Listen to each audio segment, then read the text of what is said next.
ആലപ്പുഴ മാന്നാറിൽ വൃദ്ധ ദമ്പതികളെ ക്രൂരമായി കൊന്നത് സ്വത്ത് തർക്കം മൂലമെന്ന് മകന്റെ മൊഴി. സ്വത്ത് വിഷയത്തിൽ വീടിന് പെട്രോൾ ഒഴിച്ച് തീ കൊളുത്തുകയായിരുന്നുവെന്ന് മകൻ വിജയൻ പോലീസിൽ മൊഴി നൽകി. ഇയാൾ പമ്പിൽ നിന്ന് പെട്രോൾ വാങ്ങുന്നതുൾപ്പെടെയുള്ള ദൃശ്യങ്ങൾ പോലീസിന് ലഭിച്ചു. മാന്നാറിൽ ഇന്ന് പുലർച്ചെയാണ് നാടിനെ നടുക്കിയ ക്രൂരകൃത്യം അരങ്ങേറിയത്. വൃദ്ധ ദമ്പതികളായ രാഘവനും ഭാര്യ ഭാരതിയും താമസിച്ചിരുന്ന വീടിന് തീയിട്ട് മകൻ വിജയൻ കൊലപ്പെടുത്തുകയായിരുന്നു. അഗ്നിശമന സേന സ്ഥലത്തെത്തി തീ അണയ്ക്കുമ്പോഴേക്കും ഇരുവരും പൂർണ്ണമായും കത്തിക്കരിഞ്ഞ നിലയിലായിരുന്നു. 5 മക്കളിൽ മൂന്നാമത്തെ മകൻ വിജയനൊപ്പമായിരുന്നു ഇരുവരും താമസിച്ചിരുന്നത്.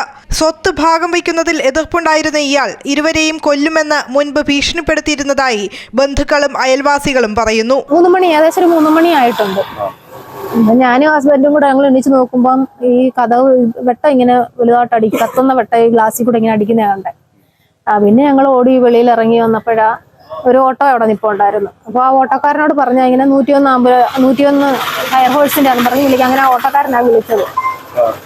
പിന്നെ ഫയർഫോഴ്സ് കുറച്ച് കഴിഞ്ഞപ്പോഴത്തേക്ക് ഞാൻ എൻ്റെ ഭർത്താവും അപ്പുറത്തെ വീട്ടിലെ സോമൻ എന്ന് പറയുന്ന ആളും കൂടെ ഓസിട്ട് വെള്ളമെല്ലാം അടിച്ച് കുറെ അണച്ചിട്ട് അത് കഴിഞ്ഞ് കുറച്ച് കഴിഞ്ഞപ്പോഴത്തേക്ക് ഫയർഫോഴ്സും വന്നു. ബാക്കി അവരും അണച്ചില്ല. സംഭവം നടക്കുമ്പോൾ വിജയൻ സ്ഥലത്തെത്തി മടങ്ങുന്നത് നാട്ടുകാരിൽ ചിലർ കണ്ടിരുന്നു. തുടർന്ന് പോലീസ് നടത്തിയ തിരച്ചിലിൽ ഇയാളെ 200 മീറ്റർ അപ്പുറത്ത് പാടത്ത് നിന്ന് പിടികൂടുകയായിരുന്നു. തുടർന്ന് നടത്തിയ ചോദ്യം ചെയ്യലിൽ ആദ്യം പോലീസിനോട് സഹകരിക്കാതെ ഇരുന്ന വിജയൻ ഒടുവിൽ കുറ്റസമ്മതം നടത്തുകയായിരുന്നു.